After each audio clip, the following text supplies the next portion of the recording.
Welcome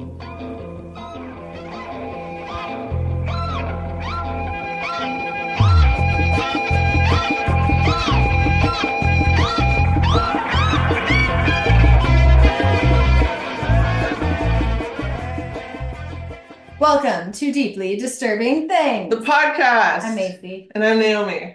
And I'm Sarah. you guys, I'll say there was a pause. And we are three anxious counselors who like to talk about deeply disturbing things. Cheers. So Macy and I are live in person together, and Sarah is virtual. So we're trying this like hybrid model. We'll see how it goes. I don't think we've ever done this before.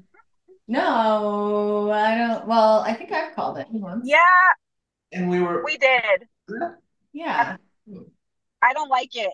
I don't like it because then I feel like I'm the outside, You like feel I'm like, on the, well, you are. You're I'm part literally of the on audience. the inside. I'm like way on the outside. I don't like this, but I'm here. We'll try to remember to include you.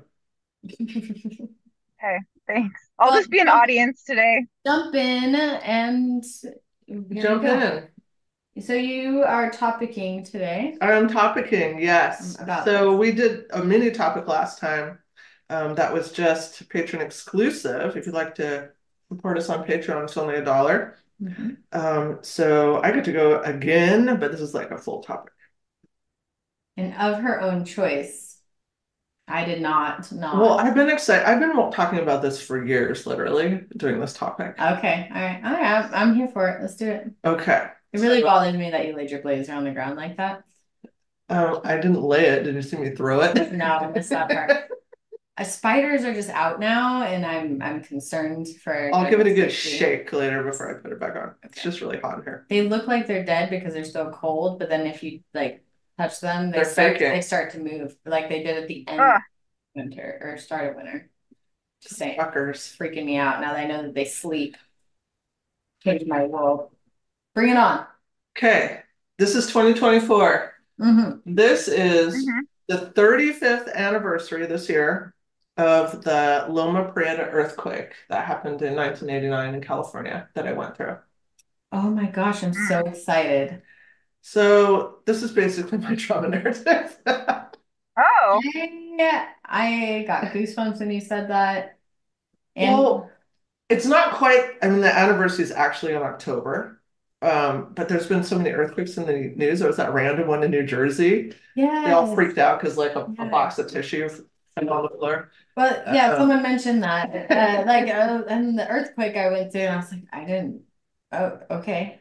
Yeah. Are you okay? Yeah, they're all okay. They're all okay. All right. They didn't clarify. I assume you're okay. But then there was a big ass one in Taiwan recently. So earthquakes have kind of been on my mind, and then I realized that it's the 35th anniversary. So I went through this 35 years ago, but honestly, I can remember it like yesterday or like today. It's that fresh.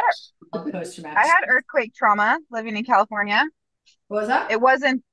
I had earthquake trauma. Did you that I went through in California in the 90s? Were you on that one? I never went through one of the big, huge ones ever, but I went through, I don't know what the number was, but it was big enough to be shaking the house, and the pool was sloshing water out of it. And afterwards, I had my kids doing earthquake drills because I was so scared that the aftershock of the big one was coming. And and then I'm like, okay, that's it. Everyone needs to move out of California. It's terrifying. I'm so used to, I've never lived outside of Washington. And so for me, it's always grown up and like, oh, did you feel that earthquake? And like, you kind of want to fit in and you're like, yeah. But you were probably sleeping and I felt one here, but it was barely anything. I never even noticed. And I was the only one, like, literally, I'm like, oh, that was an earthquake. And then people were calling into the news, like, what was that? Was it a bomb? Was it a comet? Was it a transistor blowing? Yeah. I'm like, noobs. Yeah, no. Yeah. So you be our looker upper and see what year that one in LA was. It was like a 7.2 thing. We get the like Mount St. Helens thing, like the fear of being covered in the outskirts of an ash drop. Yeah, I have a little of that. What is it? Which one am I looking up? The 7.2 in which year? The one in LA. No, I was wondering what year it was. I don't know. I think it might have been in the early 2000s, but I would like to know for accuracy's sake. Thanks, Sarah. That's what you get when you're not here. You have to look straight Yeah. up. Okay, so this earthquake occurred, the Loma Prieta, at 5:04 p.m. on October 17th, 1989. And I will never forget those facts. It was a year after I was born. It's probably impacted my infancy. Probably what did. Yep.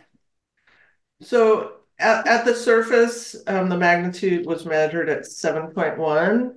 Some official reports since that time have tried to downgrade it to 6.9, but my experience was 7.1. And so it is 7.1 for my story. This is my story, right? Right. I mean, this is your trauma story. You can't go in after the fact unless it's about Pluto and change things. And now I think they're trying to bring Pluto back in, so actually well, that's because they like Pluto. He was a good guy. So it lasted So around seconds. oh, sorry. There was a 7.2 in Cape Mendocino. Am I saying that right? Uh-huh. April 25th, 1992. Yeah, that's what I was thinking of. Okay. So there are a lot of factors that go into how destructive a quake is. So it's not just the Richter scale. I mean, obviously that's an important factor, and that's what most people think about it. That's like how strong it is, the magnitude. But there's other things like how long does it last? Because even something at a 5.0, if it goes on and on, it's still going to be destructive. This is just like counseling. It's duration and severity. Frequency, duration. Right. All those And then like how deep it is in the earth, the epicenter, that can matter too. If it's like super ass deep, it might not be felt as much on the surface. So the Loma Prieta was actually pretty deep compared to other quakes. It was 11 miles deep. So if it had been closer to the surface, like a typical California quake or like 5 miles from the surface, it could have been a lot more destructive. So a couple minutes after, there was a 5.2 aftershock, which is still a decent quake. Like you're going to feel that. And in the following weeks, there were thousands of aftershocks recorded. Thousands. So the epicenter. What, Sarah? Thousands of aftershocks. See, that's what I was scared of. The aftershocks. And can't they be bigger even? Or are aftershocks smaller? I think if it's bigger, it's not considered an aftershock. It's just another one. I think it would be another one, yeah. Then the one you went through would be a foreshock. A foreshock. Foreshadow. The aftershock is like the ripples that are left. It's the afters. Oh, yeah. It's pretty well defined, you're saying. The word after is literally in it. So the epicenter, which is like the center of it, was in a place that I used to love to hang out called the Forest of Nicene Marks. That's in southern Santa Cruz Mountains. The gorgeous forest. I used to go mountain biking in there all the time, hiking. And it's called the Loma Prieta Quake because Loma Prieta is the highest peak in these mountains, and it was just a few kilometers from the epicenter. So Naomi was sitting in math class when this happened, and I was 4 miles from the epicenter. So I was super ass close to the epicenter. Wow. I was going to super ass deep and super ass close. There's a lot of that going on. There are butt masks to make that softer. So I was going to Cabrillo Community College at the time. And so this quake was triggered by the San Andreas Fault, which is a very famous fault. I think I want to pull it up. A movie that had The Rock in it a while back. See that, yes. Yes. Yeah. That goes through all the way through California, pretty much, right? All the way up in. Well, it exits at Eureka, goes into the sea. Fault lines are terrifying when you actually just like look at them in the US. It's 750 miles long. So there's lots of other like smaller fault lines, but this is like a major fault line in that it goes all the way, through California, Southern California, all the way up through Northern California, and then goes into the sea at Eureka. So during the Loma Prieta quake, the epicenter slipped 6 feet. That's a big jump. That's taller than me. So typically there's 2 inches a year of slippage, that is just happening with small quakes that we, don't really register, don't really freak out about. So The San Andreas Fault is that fault line.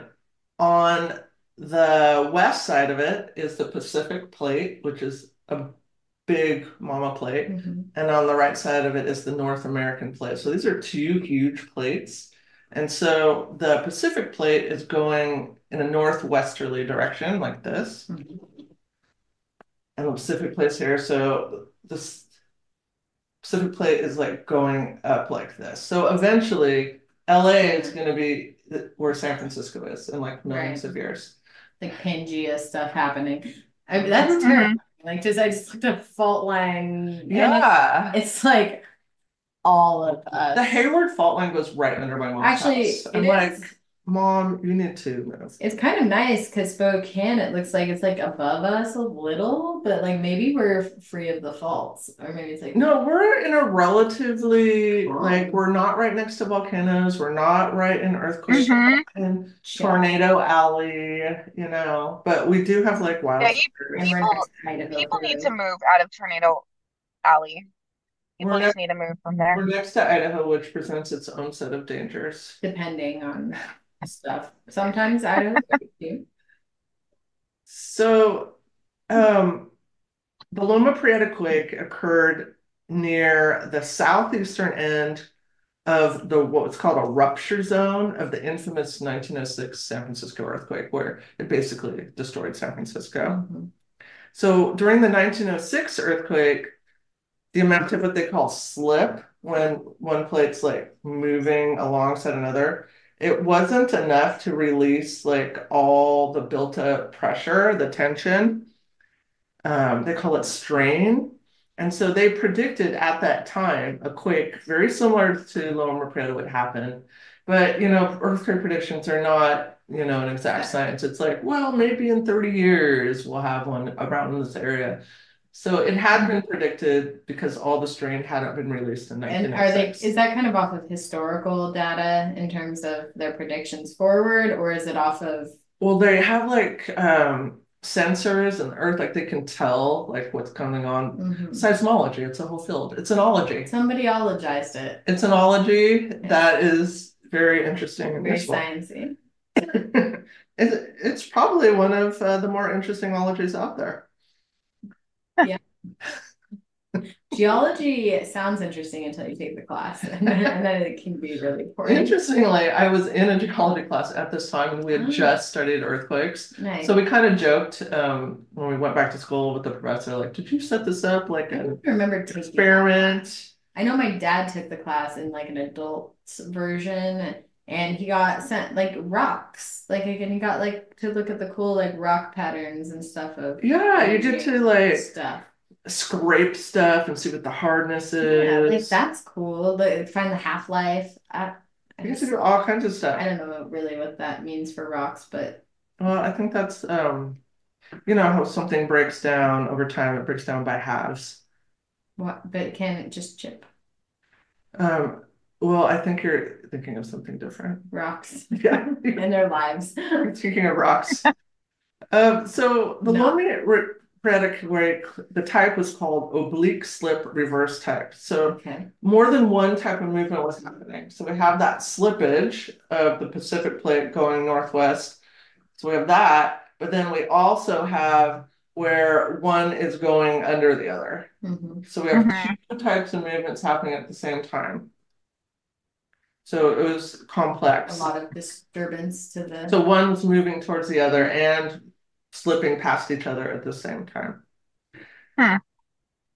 So in the actual experience of the quake, if you happen to be outside, you would see the streets rolling like this, like waves. I see, like freaking asphalt, like concrete going like this. Terrifying.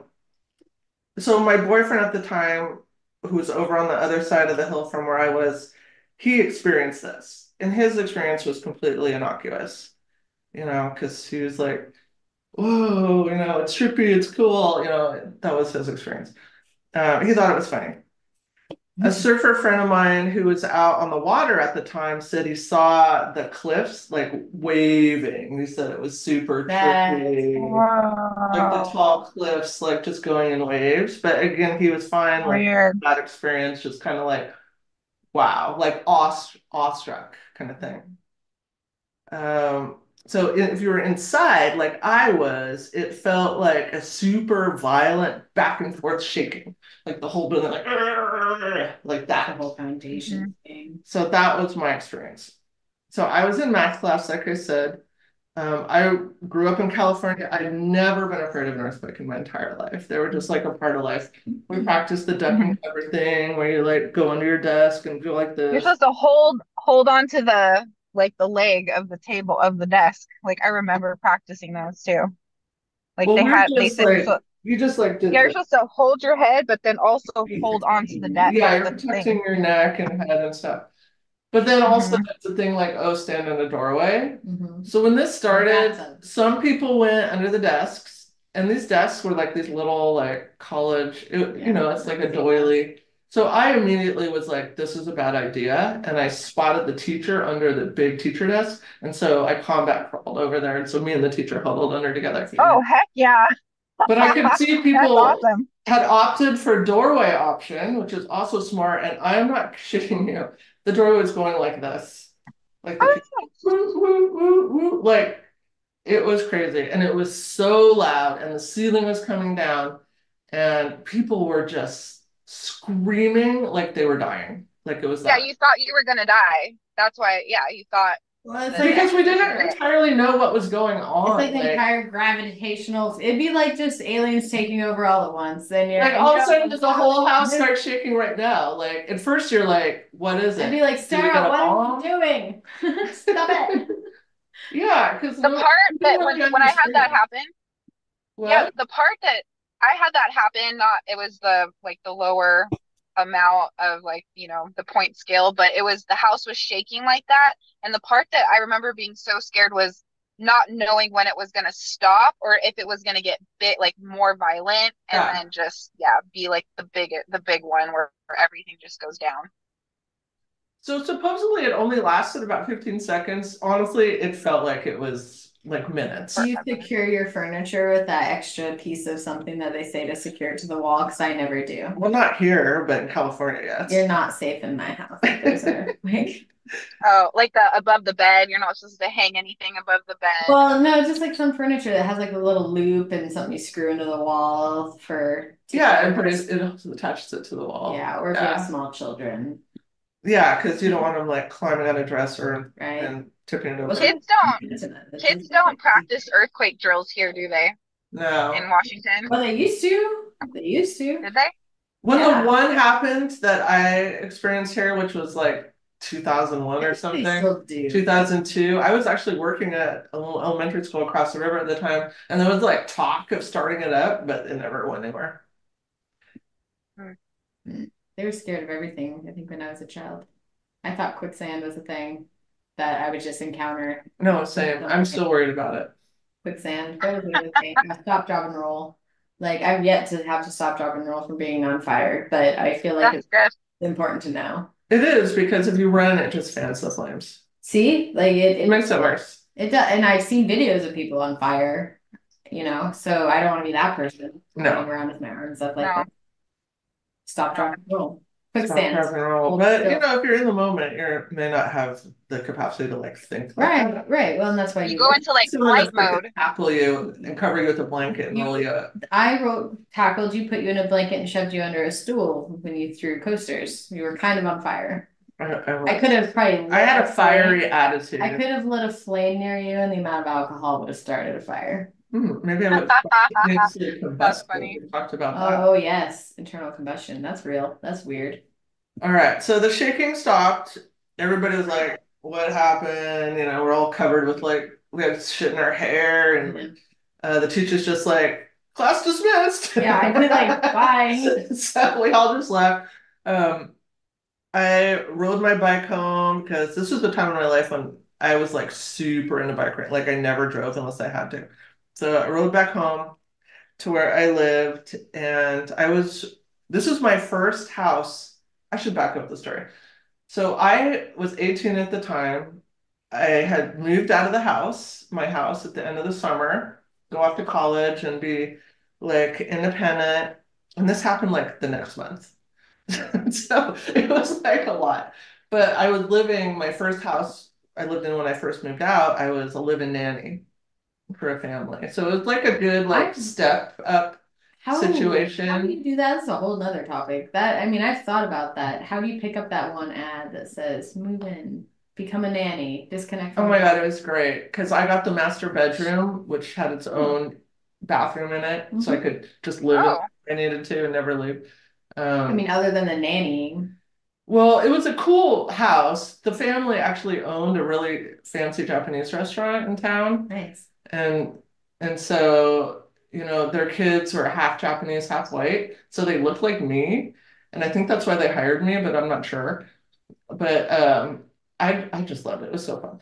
But so anyway, when I went back home, it wasn't like me going to a place by myself. I was going back to a home where like all these people lived. Hmm. Because also like they had to have students from Japan live in like guest houses. Like those, it was kind of like a little compound, like a lot of people Yeah. live there. Yeah. But I went back, you couldn't even walk in the house. Every single thing had fallen down. Did you cry? There was cracks. No, I didn't cry. I would have cried. There was cracks and like it was kind of chaos. So everybody, we weren't nobody, like nobody in the entire area was sure like should we be inside or not. This house is safe, so everybody camped in the backyard. And it's California. It's October. It was super warm. It was nice. And There's no trees. Are there yeah, trees? there's trees. So What's I cool about Santa Cruz area and why it was always my favorite and where I wanted to move when I could move out of the house is because it has the best of both worlds. You have redwood forest and ocean right next to each other. It's awesome. mhm. So here we are, camped out in the backyard. They own this Japanese restaurant. There's no power. So they had to bring home like fancy sushi because it would get yum. ruined. It was my first time having sushi. Ooh. And Oh, they brought home a bunch of beer. So we're out in the backyard, just everyone's stressed out, but drinking beer, eating sushi, having like a little Seems like a fire. great time. There's no power.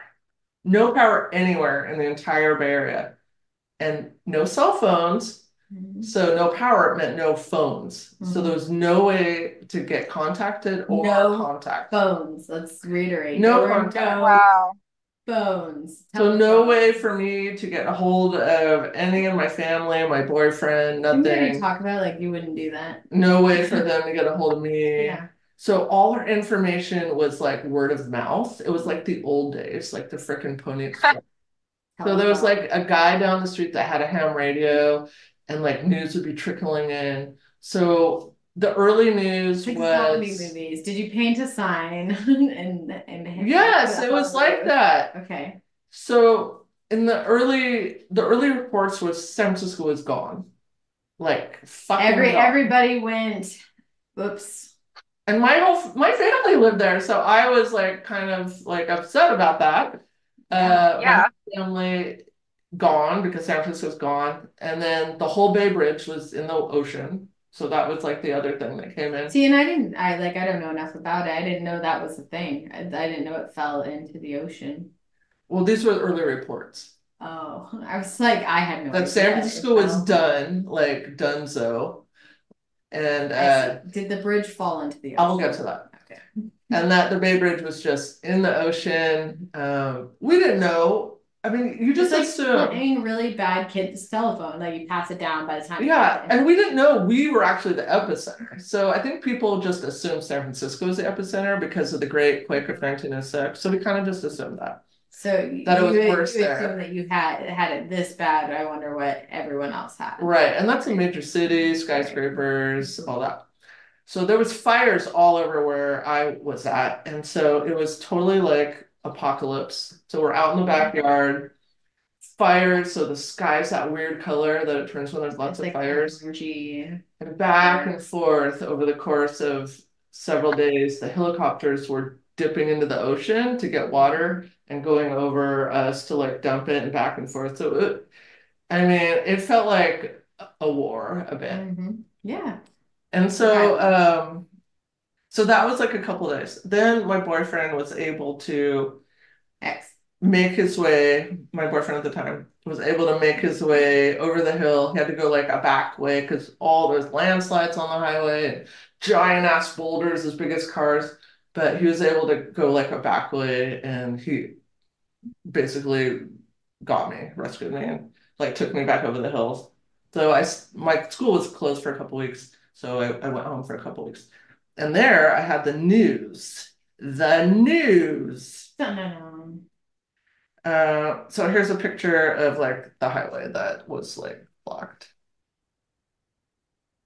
Explain what I'm seeing. That's the highway with the landslide. Oh, and the rocks on. I'm Yeah. used to like Stevens Pass. There's always rocks on the side of the highway. That you're like glad I wasn't there when that came down. So when we drove back, we went on like old Highway 17, it's Yeah. called. We had to actually drive all around boulders. It was like, Oh, that's terrifying. it was crazy. Mm-mm. So I went home and for a couple weeks till my college opened. And now, mature Naomi, I feel very bad that I didn't stay and help clean up the house because I didn't. Ah, I know, but I was Oh, 18. I was traumatized. right. I just wanted you to got rescued by your I just boyfriend. wanted You to get it. get Yeah. the F out of there.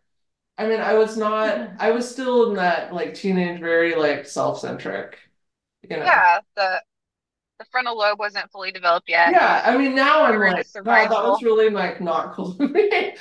mode. Because the house was destroyed and I didn't stay and help with any of it. There is no such Oh. thing as hindsight 2020 into your teenage early college years. You just Well, you did and if you adapted. anybody ever is listening to this that I lived with, I'm sorry and I feel bad about it now. Aw.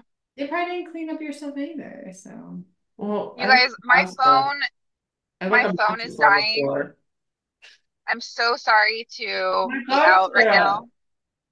Yeah, well, I'm so sorry because I want to hear the end of this, but yeah, I'll watch it. this Come is her home true later. trauma narrative. It's a That's right. client abandonment.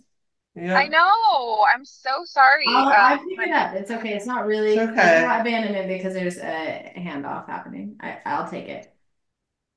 Well, I'm gonna still be on here until it just blacks out, but that means that it died. So That's just You, so you know, I I just just want don't to say get bye. attached to you being there. I was about to say the sudden Okay. would be worse, but yes. Okay. I care about your trauma though. I do. Well, thank you. So what Okay. really happened with the San Francisco Bay Bridge? So an entire big section that was like 76 feet by 50 feet from the top deck did go Hi, like Sarah. this on to the bottom deck. Mhm. And some cars fell down and one person did die. That terrifies the crap out of me is being in a car and having it fall through a bridge. Yeah.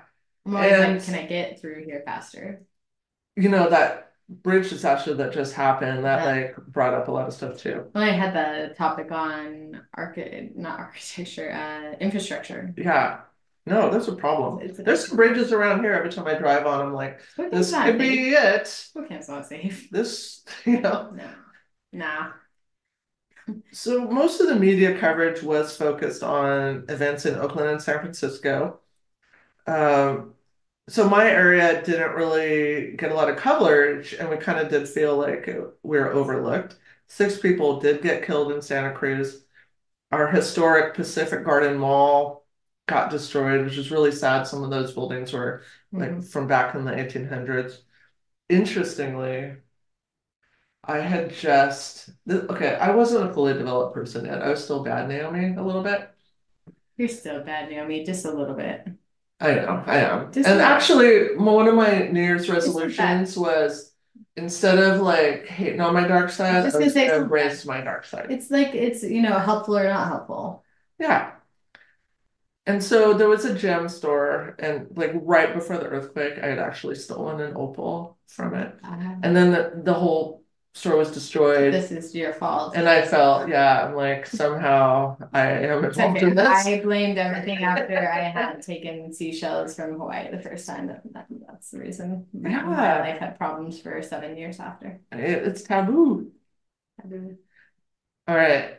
So, and then there's a small largely agricultural community of the south of Santa Cruz called Watsonville that really did not get proper coverage. And there were 25,000 people that were living outdoors for months because the homes were unsafe. And so this is, let's see if you can see this picture. I don't know, but there's a picture of the little kids. They were staying at the Watsonville High School for months in tents. Yikes. Oh, and there's a picture of the Pacific Garden Mall. Wow. It's a lot of devastation and crowded people. Yeah. The worst disaster of the earthquake, the worst tragedy was the collapse of the Cypress Freeway in West Oakland. So so not only did I get like actual PTSD, this bridge was my first experience of vicarious trauma. So we were actually just having some discussion about the DSM right before we started recording. Yes. And one of my many issues of the DSM Can is I record this for my class right now? Hold on. Okay, yeah. Okay, hold on. No, this is important because I'm getting a lot of flack from my class for not having an answer. Okay, but first I have to cut out the app. Okay. Okay. Go ahead. Tell me a little bit about the DSM. So one of my many issues with the DSM is that caveat for post-traumatic stress disorder that it has to be an actual event that you personally experienced or personally witnessed happening to somebody. It cannot be something that you viewed perhaps electronically. So I know from personal experience that if you watch something enough, you can actually develop real PTSD from that. And that happened too from like 9/11. After 9/11 happened, similar vicarious traumas. Yeah, so I watched the news coverage of the collapse of the Cypress Freeway for a couple weeks. My school had closed, and so, I didn't really have a lot to do. And this was my first time really just like watching something on the news like that. I mean, I was 18, Especially what year was that too? 1989. Okay, yeah. So I mean, that's definitely the source of all new information coming out. Yeah, so I watched this. I watched, from the beginning of the rescue through when they're like, okay, we have to turn it to a recovery. And then they found a gentleman like not 98 hours later and pulled him out. He actually ended up tragically dying a month later. But it affected me as if I had been in that experience. So I'm going to show that to them. My phone died, so we'll see. Oh, you and Sarah, you're the same. Not the same. We are very different, unique people. Do you have a USB-C? I can plug it in. Yeah, right there. Your computer won't die though? No, it should be good now. All right. You go. Okay. Okay. So the Cypress Freeway was a double-decker freeway section in West Oakland. So what happened during the earthquake is the top deck collapsed onto the bottom deck. This is also an elevated freeway, but interestingly, the bottom deck didn't collapse to the ground. So we have a pretty precarious rescue situation where there's, little gaps here and there that rescuers could climb through and help get people out, but you have to go up 40 feet to do that. Right. It was an expanse about 14 city blocks long. So it collapsed, it crushed cars and people. It was 5:04, that's during rush hour. It was bad, but it would have been worse had it been morning rush hour because at the end of the day, people go away from the city, so the bottom deck goes away. And if it had been in the morning, the bottom, it would have been right. Different. Or maybe my math is wrong on that. So away was enough math for me. So rescues had about 4 feet tall of space. Like that's like what, this tall? Nope, that's a nightmare for me. Crawling around in the dark in an unstable structure, 40 feet in the air. Rescue workers. Yeah.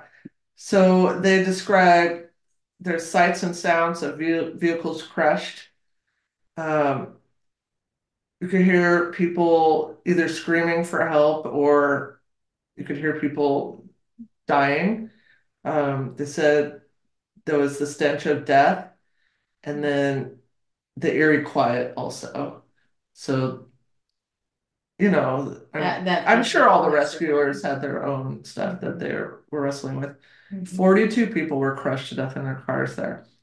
So this story that I saw covered on the news has stuck with me for 35 years. In one of the cars, there were two children that were found alive, a 6-year-old Julio and 8-year-old sister, but the adults in the front seat were dead. So the Caltrans, which is like the California transportation system, that are a part of like building these structures, they were telling rescuers to get out of the structure because it was dangerous and unstable. But a pediatric surgeon, Dr. Jim Betts, and others felt like as long as the children were alive, they're not going to leave and they're going to try to finish as best they could. So Dr. Jim Betts had to cut through a dead woman in the front seat to using a chainsaw and then amputate little 6-year-old Julia's leg to get him free, but both children were rescued. Wow, I mean, that's so heroic and terrifying. I'll never forget that story. Mm-hmm. All in all, 63 people were killed as a result of the earthquake and like almost 4,000 injured. That's just physical. Let's talk about my own trauma. Let's do that. When I suck her out. So Good this for trauma, right? Eating it candy. is, yes. Candy. Let me take a wine too. Okay, wine's good for trauma too. In small doses, not the evenings by yourself alone crying. In moderate doses. Moderate doses. Yeah, I said small doses. She changed it to moderate. I did. I'm personalizing the treatment. That's fine. I'm all about the individual. After the quake, I experienced anxiety for the very first time in my life. I had never experienced it before. Because you were a rebel without a cause. I mean, a little cause. Angry parents. So this was the first time I experienced what anxiety is I lived in fear of what would or could happen. In the future. It was like the as if, the what ifs. Before that, if I was scared, it was because something was happening in the moment to be scared of. It wasn't like what could. And anxiety, you're living as if the thing you're fearing is already happening. And so that is how I began living. As if a quake was happening in the moment, another big one. That's how I lived for an entire year and then decades after that. But the first year was like really the worst, where my functioning was impacted. So there are events that we have in our life, right, where we can like mark time by, like before this happened or after this happened. So the earthquake is definitely one where I can say time marker. I changed in that like I started to fear in and of itself for the first time, which I never had before. So I had all the PTSD symptoms. I was definitely traumatized. I had intrusive thoughts, I had avoidance, I had hypervigilance, and negative emotions. So for an entire year after the earthquake, I would not drive on a bridge. I have to go to San Francisco all the time. Imagine. So I had to drive all the way around the bay. That's long. I've had that happen before because they closed the bridge once and we had to drive. It was like an extra 45 minutes at least. Oh, at least. Yeah. So that definitely impacting functioning. So PTSD diagnosis for sure. Right. Impacting my functioning. For about 3 months, I kept a go bag. Well, first of all, I should be recording. I slept with the window open, no matter the temperature.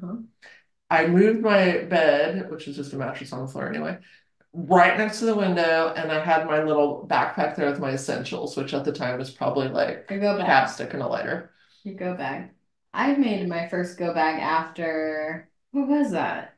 Something that, it was after I'm completely unrelated, but when there was the school, The Freeman shooting? the Freeman shooting, Mhm. and it was that was at the school. Like there was no like mental comparison, but I felt like I needed to be able to be prepared for Fears anything. generalize. Right. They 100% do. And nobody talks about that in the DSM. No, they don't. And I worked in a school at the time. And that's probably why it generalized. Well, yeah, and then I all of a the sudden dots connected in your neurons. I was making trainings for psychological first aid. I was like, how would I use a lock on this door? I'm in the middle, there's no windows. Yeah, you're trying to prepare. I'm trapped. Do they have a plan? Do you have a plan, lady? Yeah, what's the plan? And they all say, what? Yeah. And I go, no, when this happens, you have a plan. They're like, what do you mean when? And then I have to be quiet. Yeah. So my idea was that because I was so hyper vigilant, I was like ready for anything that felt like a vibration or a shake or a sound, that I would be able to grab my bag and jump out the window to safety. That was like how I like thought about it in my brain. Oh yeah, months I slept like that. Yeah. And when I started getting back into bridges, which was a gradual thing, like at first I started with the shortest bridge on the bay, which is the Dumbarton Bridge. Gradual exposure. Yeah, I did my own exposure therapy, 100%. So I started with the shortest bridge, Dumbarton Bridge, and I fucking raced across that fucker. Like as fast as I could to, minimize my time on there. So I gradually built up. Eventually, I was able to drive on the Bay Bridge, but bottom decks, still to this day, I think about that earthquake to this day, 35 years later. For a while, I wouldn't drive on the bottom deck in traffic because you have to be just sitting there. I would only drive if traffic was flowing. Now I can do with traffic, but I'm always thinking about it. And I like to have my car on the outer lane because for some reason in my mind, I'm like, I'm closer to the side. Maybe that will help me in some way. I don't know if it will. It's probably completely irrational. I think every time I drive on a bridge, I imagine what if my car went off the bridge and then I'm like, do I have my window like cracked open? Like, is that helpful or is that bad? Because more water in, but does that release like some pressure so I can actually like maybe kick it out or like? Well, they say have it up because that gives you time to like get your seatbelt off and get your bearings. But the person that survived in that recent bridge collapse was because they had a car with a crank window. Electronics. The electronics may fail. So you're supposed to have one of those window busters, which I do not have, but I really want in my car. I have one, not in my car, but I have one. So electronics are not like the savior. No, and they're really expensive to fix in older cars, and it's just expensive. So I did do my own exposure plan and work my way up to at least being functional, but for decades, if I felt a vibration, and even now, like I live near the train tracks. And if you're upstairs, it's weird how I'm eating this. This is a very odd shaped lollipop, by the way. I'm just thinking about it like corn on the cob. First of all, it is shaped like a piece of corn. It is shaped and textured. And then hot corn. There's like a little dude's face on it, and so I keep looking at the face too. Oh, look how his nose looks. I know, and I'm just I don't know quite how to tackle it, so I apologize. I'm good. You're here for it. So you have the train. I live near the trains too. Yeah. So the train noise. So downstairs isn't that bad with vibration. It's more sound, but upstairs, if you're like I get that sitting on the floor, you might hear some. There's definitely a vibration that you feel, and every time, even though I've lived in that house for 100 years, I have to think, oh, that's a train. Not 100 years.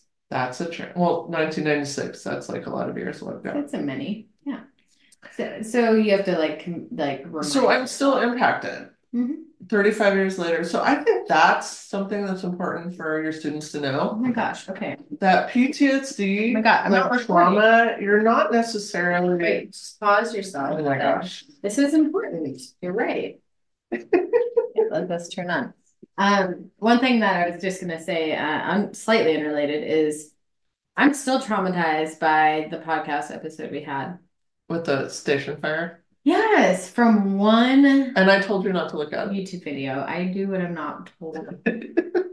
Out of pure spite. Because I had been traumatized, I knew it was traumatizing.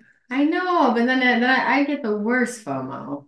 They're the stupidest things. Sometimes just trust and believe. I trusted and believed you. I believed that I'd be traumatized and I could not help myself. But that goes back I'm to sorry. it's that topic about, you want to be able to know how to protect yourself. So you kind of Yeah, feel you're like, trying to understand it. right. So Yeah. maybe if I understand it more, I would be able to protect myself. Yeah. I understood it enough, is what I learned, because what I saw was that it didn't matter how much you understood it, because it didn't matter. And it was like I literally Yeah. am picturing it in my brain right now. Oh, me too. And I The can't. black soot coming down, the whole thing. And the doorway. The And doorway, like, the fucking doorway. That's the fucking worst. And wasn't it crazy that I had a false memory of another video I'm having where one of the reporters started rescuing people, and I could not find that.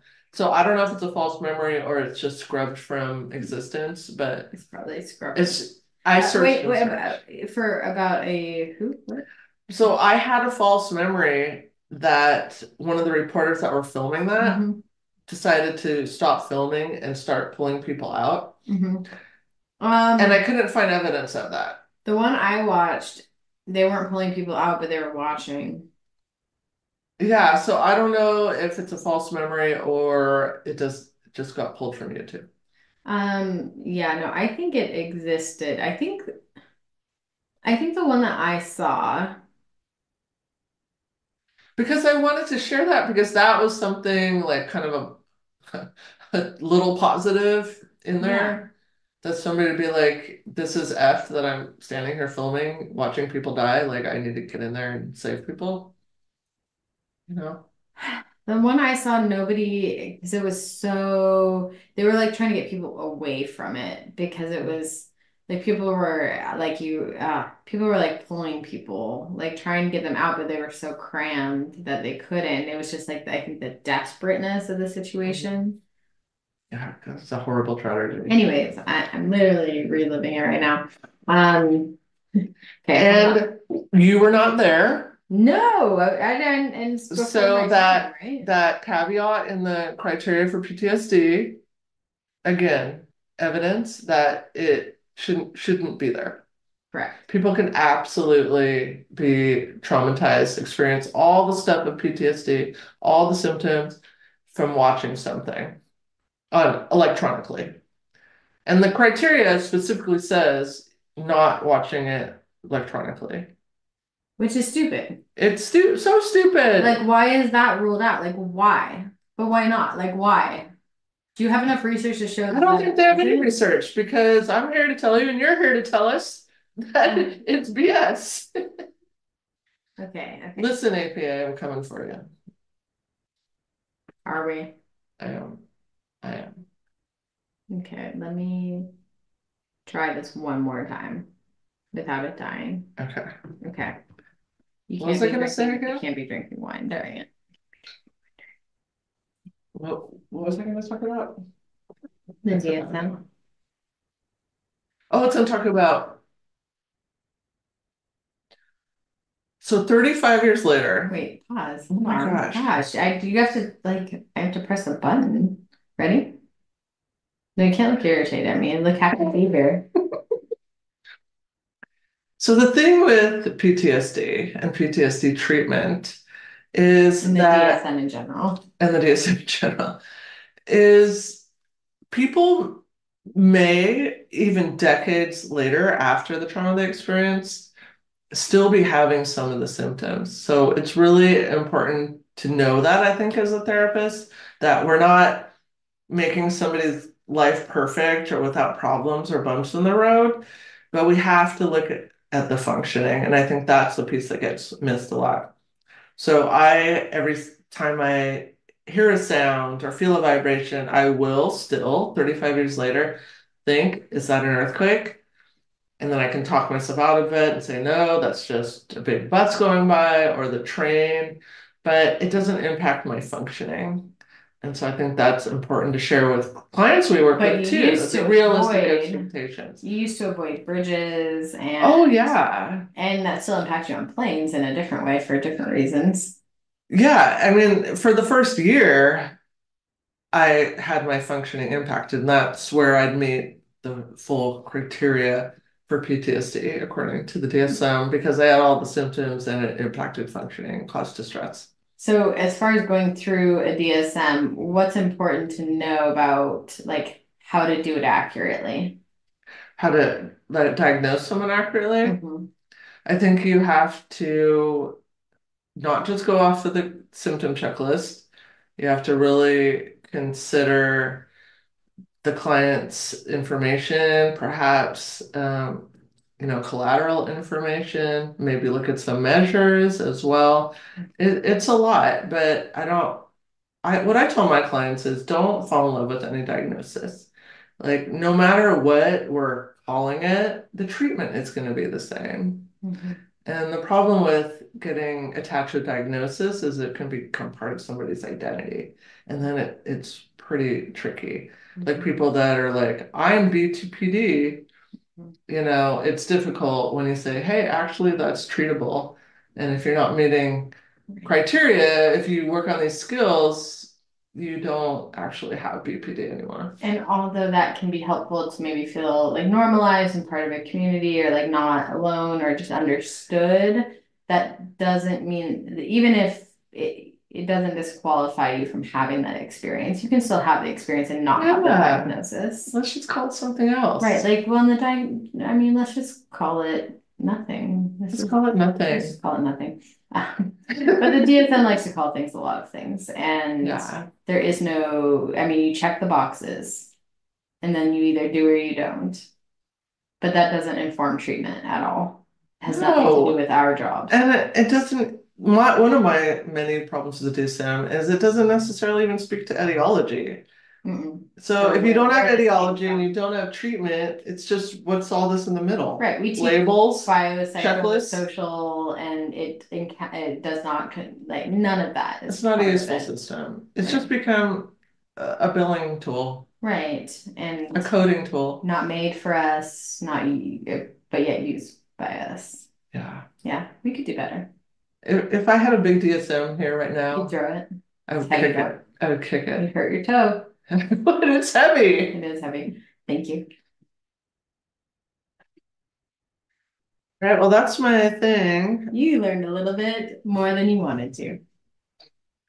Um, I love it. so I'm like basically healed from it, but it was a big experience.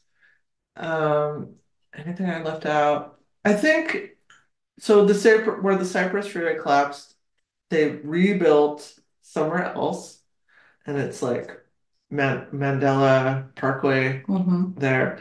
And then, have you been to the new Embarcadero in San Francisco? I've only been to my friend's house in Bay Area. Okay, so before the earthquake, there was this big, ugly double-decker like exit of the Bay Bridge when you get into San Francisco and curved around the shorefront.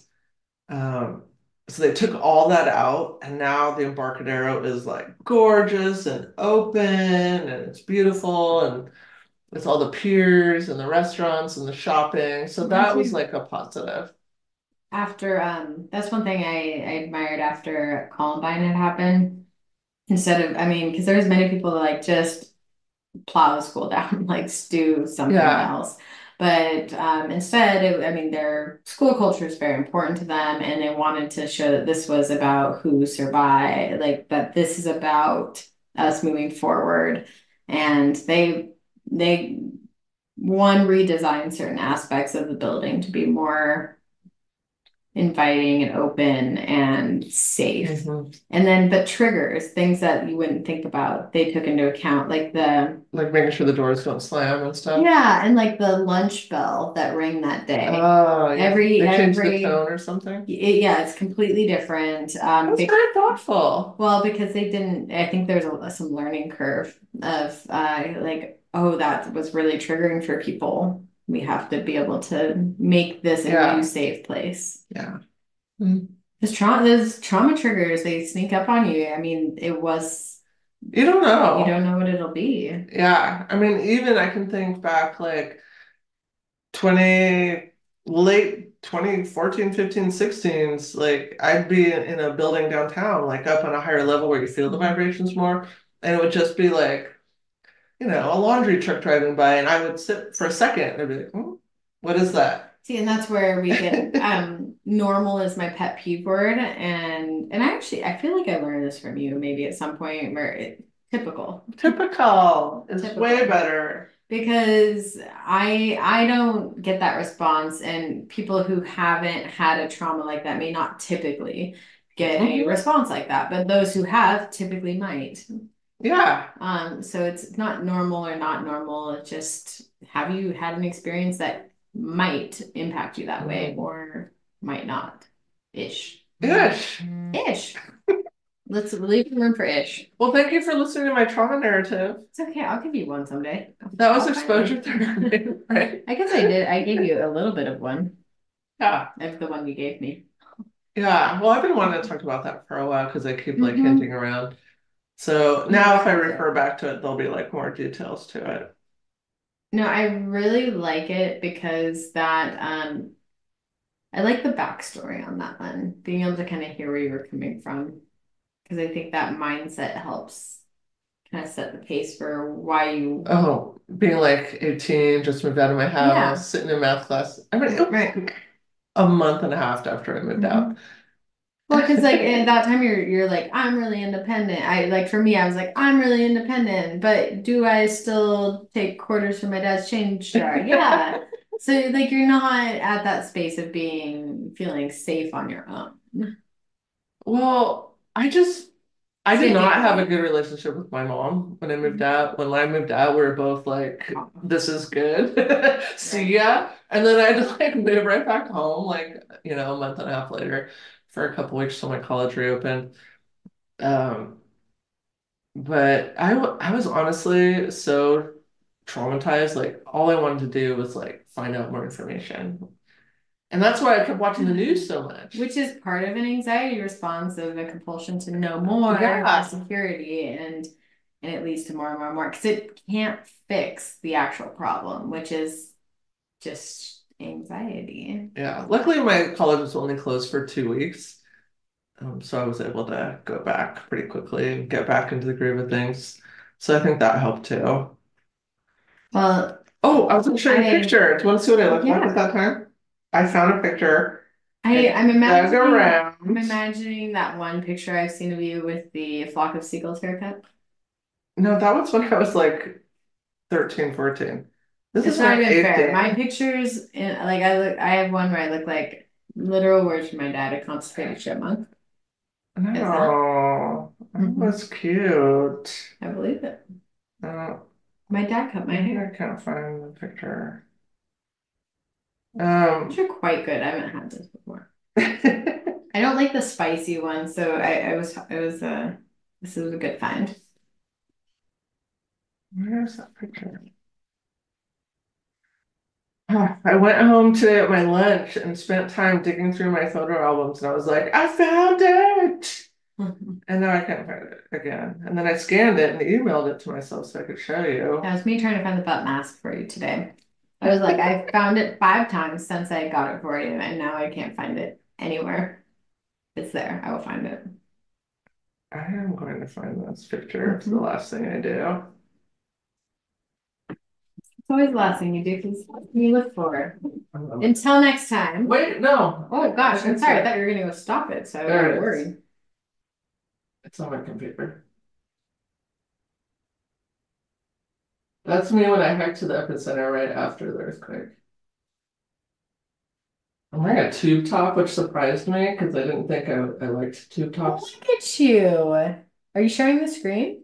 No, I'm just showing you. You should show people. Well, I'll put it on our Patreon. You're gorgeous all the time. It was pretty. You're always gorgeous. Look at you. This necklace I'm wearing, it's lapis lazuli, and it's because Santa Cruz is like hippie central. Will you zoom in on your face a little? Yeah, so a lady I lived with when I was the nanny, she gave me that necklace, so I noticed that I was wearing it. I just have to see you in the picture and I still don't see your face. Let me see your face. Oh my gosh, look at you. But look, I'm wearing a tube top, which is odd. I've never worn that in my life. No, I didn't think, I was actually surprised. I always thought I was anti-tube top, but there I am wearing a tube top. And you look great. So we hiked up to the epicenter. Bang life. I know, bang gang. We hiked up to the epicenter right after me and my then boyfriend met. And I tried to find, because I have these other pictures, because there was giant cracks in the earth, like 15 feet deep, where you could like, I mean, it was super dangerous. Why are we up there? Like, I Because don't you're know. a rebel in a tube top. But I didn't care. I didn't have the fears like that about that. Right. This is just my like anxiety and fears developing, but at that time it was like not generalized. It was just like earthquake specific. So I have pictures of my then boyfriend like standing in these fissures going, ah, and I'm like taking a picture down. And he's like 15 feet down in these like cracks in the earth up at the epicenter. I've gone through like the lava tubes in Hawaii, and that scares me because I'm like, what if it happens right now? I'm literally stuck. What if it happens? Voluntarily out of my own And see, stupid I wouldn't do that now. tourism curiosity. But at the time, It then I would have. exploded the next year. Like See? I mean, I have anxiety when I go through a car wash. Come on. I have I'm anxiety a right hot now. mess. I'm a hot mess. I'm not a mess. All right, until next time, Embrace your hot mess. Wear a embrace tube it top if and you want. embrace your dog. Maybe Dark one side. day you'll look back and be like, gosh, I'm glad I wore that tube top then. I mean, it's all about Better gravity. than the now. Bye.